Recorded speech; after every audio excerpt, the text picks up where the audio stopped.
Hey everyone, welcome back. In this video, I'll show you how to fix the Nordea app stuck on loading screen. First, check your internet connection and make sure that it is stable. Try switching between Wi-Fi and mobile data to see if it works. Then, swipe up on the bottom of your screen. Look for the Nordea app, swipe it away, closing it completely. Wait for a few while and reopen it. Then, temporary glitches can cause the app to get stuck while loading, so try closing the app completely to fix the problem.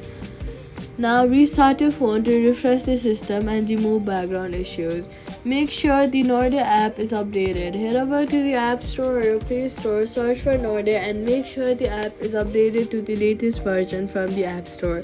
If the problem persists, uninstall and reinstall the app. This may remove any corrupted files causing the issue. If it still does not work, wait for some time and try again, because the issue may be from the bank servers. That's how I fix the Nordea app stuck on loading screen. Do not forget to subscribe for more simple and helpful guides.